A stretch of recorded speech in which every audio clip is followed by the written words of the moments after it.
Good morning everyone. Today I am going to teaching about the number system chapter 1. Chapter 1 इससे पहले video में हमने आपको NCERT से जो भी क्वेश्चंस थे उनको एक्सप्लेन किया था और कुछ स्टूडेंट्स की डिमांड आई है कि सर कुछ एक्स्ट्रा क्वेश्चंस और एक्सप्लेन कर दीजिए। तो आज मैं कुछ NCERT के एग्जाम्पलर क्वेश्चंस मैं आपको बताऊंगा। NCERT एग्जाम्पल्स में भी क्वेश्चंस हैं, प्रैक्टिस के लिए है, बहुत अच्छी बुक्स है। आपके कॉम्पिटिशन्स के एग्जाम्स में भी क्वेश्चंस पूछे जाते हैं, तो हम क्वेश्चंस पर विशेष रूप से ध्यान देंगे। सबसे पहले जो नंबर सिस्टम हमने आप पढ़ा था और उसमें आपको पढ़ाया था रेशनल नंबर। तो what is in rational number? A rational number can be expressed in the form p upon q, but q is not equal to 0. Where p and q are integers, these are called rational numbers. Rational numbers are 1 upon 2, 1 upon 3, 2, minus 3, 0, 1 upon 5 are called rational number. तो rational number की definitions भी है वे संख्याएं जिन्हें हम p upon q के रूप में व्यक्त कर सकें और डिनोमिनेटर में जो वैल्यू है वो 0 नहीं होनी चाहिए।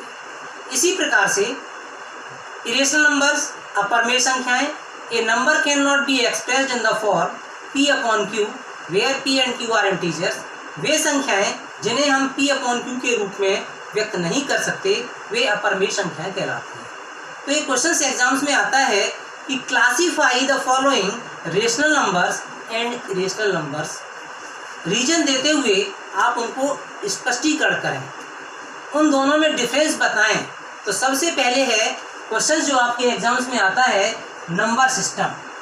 चैप्टर का नाम है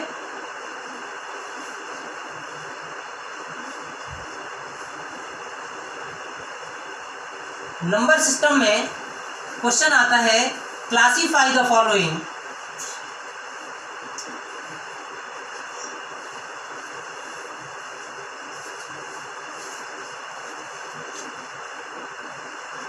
रेशनल नंबर और इरेशनल नंबर।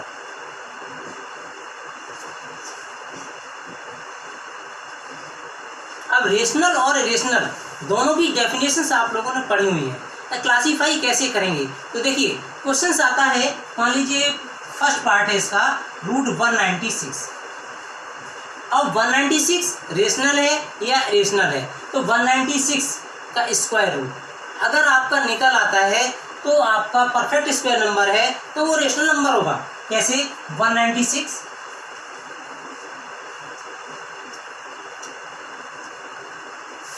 2 9 जा 18, 2 8 जा 16, 2 4 जा 8, 2 9 जा 18, 7 7 जा 49, 7 1 जा 7। तो एक पेयर देखिए 2 का बनता है, एक 7 का भी पेयर बन जाता है। तो we can write 2 into 2 into 7 into 7। तो इसमें से 2 का पेयर बन गया, 7 का पेयर बन गया, तो इसे हम लिख सकते हैं 2 इंटू 7 इक्वल टू 14, 14 अपॉन 1। तो therefore it is a rational number. Second something, second part, इसमें से 3 रूट 18, 3 रूट 18 के लिए 3 रूट 18 इसके फैक्टर 3 इंटू 3 इंटू 2। इसमें 2 का पेयर ये बन गया है 3 का, लेकिन 2 का पेयर नहीं बना तो 3 मल्टीप्लाई, और जब इस पेयर से बाहर फंड निकालते हैं तो 3 बाहर आ जाएगा और रूट में 2 रहेगा। तो 3 3 जा 9 रूट 2। अब 9 रूट 2 और 9 root 2 is an irrational number. आपको बताया था कि इरेशनल नंबर की डेफिनेशन में है जिनका रूट 2 है, रूट 3 है, रूट 5 है, तो these are called irrational numbers. और रेशनल नंबर्स जो आपके p अपॉन q के फॉर्म में हो तो 14 अपॉन 1, तो ये p अपॉन q के फॉर्म में है, इसलिए ये आपका रेशनल नंबर है और ये आपका इरेशनल नंबर है।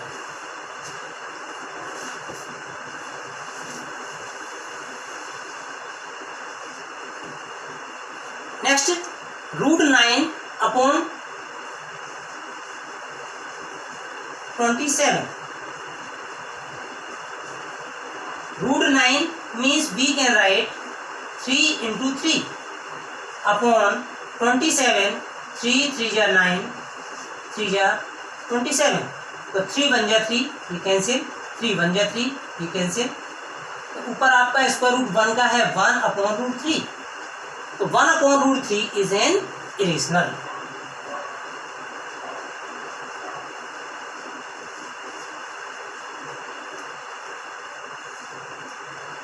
इरेशनल नंबर जो आपने ये फाइंड आउट किए हुए हैं, इनको हमें फाइंड आउट करने के लिए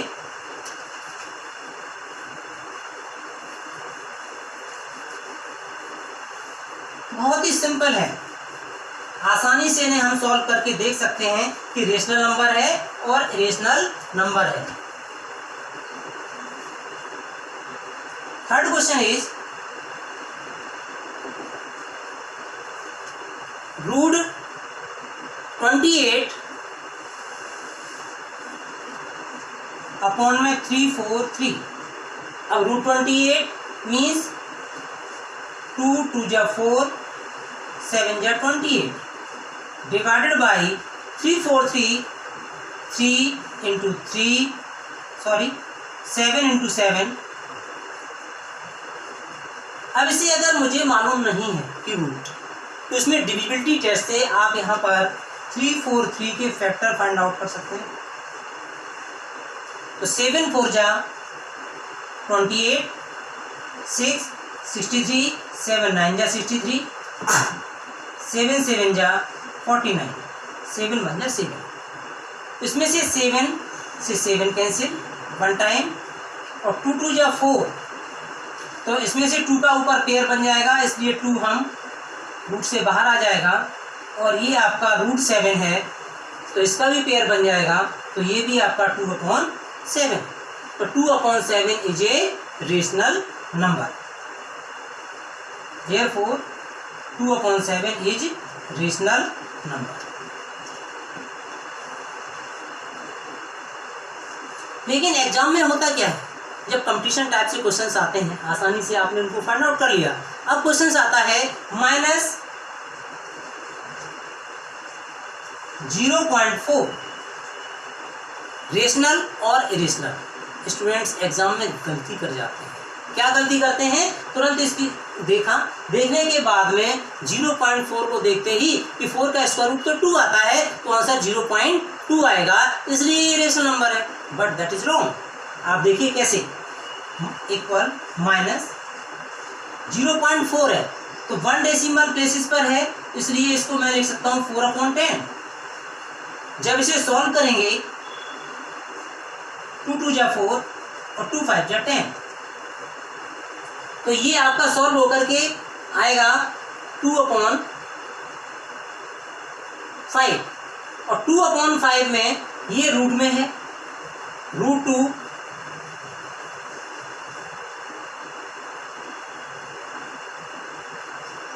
अपॉन 5. तो इसमें से 2 का भी स्क्वायर रूट नहीं निकलना है और 5 का भी नहीं निकलना है. तो इसका मीन्स रेशनली कहाँ से हुआ? आपका रेशनल नंबर होगा 0.4. We can write 4/10. ऐसे भी तो सॉल्व कर सकते हो. कहे 0.4 है, और 0.4 को मैं लिख सकता हूँ -4 रूट में और डिवाइड बाई 10. तो इसमें से 4 का स्क्वायर रूट तो आप फाइंड आउट कर सकते हो. 4 का स्क्वायर रूट आता है 2, और 10 का स्क्वायर रूट निकालेंगे तो डेसिमल पॉइंट में आएगा, तो √10 इज एन इरेशनल नंबर. तो इसका मीनिंग ये नहीं है कि -0.4 जो है वो आपका रेशनल नंबर होगा. लेकिन एग्जामिनेशन में जब कंपटीशन क्वेश्चन पूछा जाता है तो स्टूडेंट तुरंत ये आंसर लिखता है 0.2 और रेशनल नंबर लिख देता है. इसलिए it is not a rational number, this is an irrational number.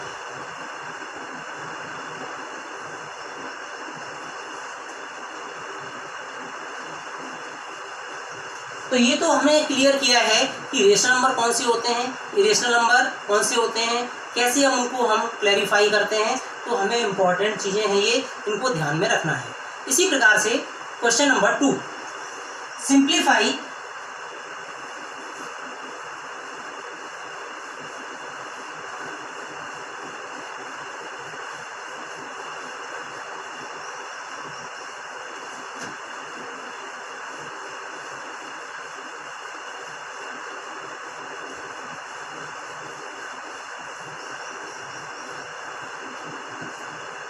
Question 2, simplify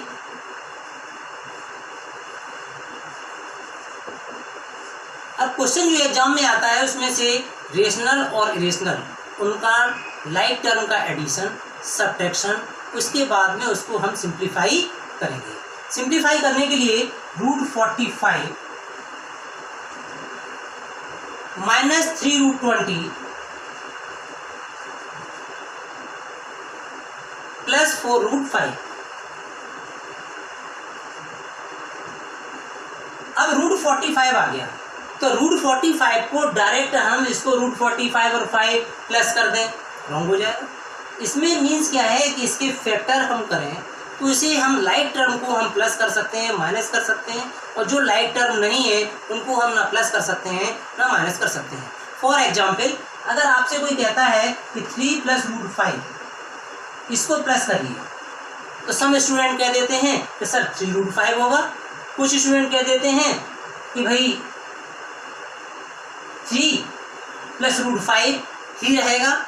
जो बहुत ही सोच जिनकी अच्छी होती है, इंटेलिजेंट स्टूडेंट होते हैं, वो समझ जाते हैं कि ये लाइक टर्म नहीं है, इसलिए इसे ना प्लस किया जा सकता है ना माइनस किया जा सकता है। आपका यही रहेगा, इसलिए 3 + √5 वी कैन राइट 3 + √5। और लेकिन स्टूडेंट क्या बताते हैं आंसर में, तो सर 3√5 होगा जोड़ने पर, या वो कन्फ्यूजन में आ जाते हैं। तो हमें ये भी देखना है कि कौन से लाइक टर्म है कौन से अनलाइक टर्म है, कब जोड़ा जाएगा, तभी जोड़ सकते हैं जब वो लाइक टर्म है। तो इसमें से √45 है, √45 के जब फैक्टर करेंगे तो √45 का मीन्स हो गया 3 × 3 = 9, 5 × 45 माइनस 3 √20, √20 में 2 × 2 = 4, 5 × 20 प्लस 4√5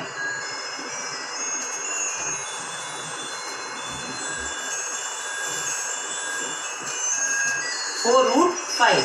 अब इसके लिए क्या है कि 3 का पेयर बन गया, इधर से 2 का पेयर बन गया, तो यहाँ से जब 3 का पेयर बना तो ये आपका आएगा 3√5 माइनस इधर से 3 और ये 2 का पेयर बन गया, तो इसे हम बाहर लाएंगे रूट के, तो 3 × 2 √5 प्लस 4√5। तो अब इसे जब सॉल्व करेंगे 3√5 माइनस 6√5 प्लस 4√5। अब इसमें देखिए रूट में लाइक टर्म है तो 4√5 और 3√5 7√5 माइनस 6√5, तो ये माइनस करेंगे तो आपका आएगा 1√5। 1 आप लिखें तो भी ठीक है, उसके साथ मल्टीप्लिकेशन ही होता है, तो ये √5 आपका आंसर होगा। तो ये सिंप्लीफाई करने के लिए भी क्वेश्चंस आपके एग्जाम्स में आते हैं। तो इसमें से जितने भी क्वेश्चंस हैं लाइक टर्म और अनलाइक टर्म, तो अनलाइक टर्म है उनको हम ऐड नहीं कर सकते, जो लाइक टर्म है उनको हम प्लस कर सकते हैं।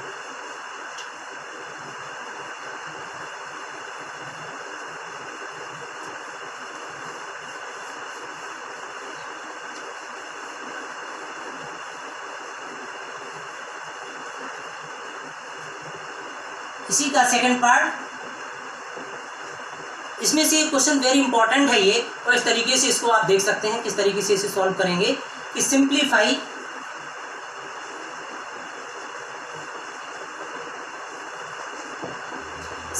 दिया गया है और वेरी इंपॉर्टेंट क्वेश्चन है, एग्जाम्स में भी आता है कि 4√81 माइनस 8 3/√216 प्लस 15 5√32 प्लस 2 रूट में 225। इसे सिंप्लीफाई करना है। अब इसे सिंप्लीफाई करने के लिए एग्जामिनेशन में क्वेश्चन आया है अब इसे एग्जाम में छोड़ देते हैं, लेकिन इसको थोड़ा सा समझने की ज़रूरत है कि इसमें क्या देखिए कि जहाँ पर ये रूट के अंदर 4 लिखा है तो इसका मीन्स क्या है, रूट के अंदर 4 के पेयर बनेंगे। यहाँ पर देख रहे होंगे रूट के अंदर 3 लिखा है, इसका मीन्स है इसका हमें रूट निकालना होगा, 3 के पेयर बनेंगे। यहाँ पर रूट के अंदर 5 लिखा हुआ है तो इसका मीन्स क्या है, इस रूट के अंदर 5 का पेयर बनेगा, तब इसे हम सिंप्लीफाई करेंगे। रूट 25 यहाँ पर कुछ भी नहीं लिखा है, इसका मीन्स है स्क्वायर रूट फाइंड आउट करना है। तो देखिए सॉल्व करेंगे, रूट 81 तो 4 रूट में 81, 3 3 जा 9, 3 जा 27, 3 जा 81। अगर 81 को आप डायरेक्ट फैक्टर नहीं कर सकते हैं तो आप एलसीएम निकाल करके उनके हम फैक्टर्स कर लेंगे। -8 थर्ड रूट 216 के फैक्टर हैं 2 × 2 × 2 × 3 × 3 × 3, ये 216 के हैं, प्लस 15, ये 15 को 15 लिखा रहने देंगे, और रूट 5 रूट में 32। अब 32 के फैक्टर हैं 2 × 2 × 2, और रूट में यहाँ पर लिखेंगे 2 × 2, प्लस 2 to 5 के 3 × 3 × 5 × 5। अब इसका मीनिंग क्या हुआ कि इसमें से रूट में 4 लिखा है तो 4 का पेयर बनाएंगे, तो इससे आपका 4 का पेयर बन जाएगा, और रूट के बाहर जब आएगा तो हम 3 लिखेंगे। -8 यहाँ पर 3 का पेयर देखिए, यहाँ पर रूट में 3 है तो 1 पेयर और 2 पेयर, तो 2 ×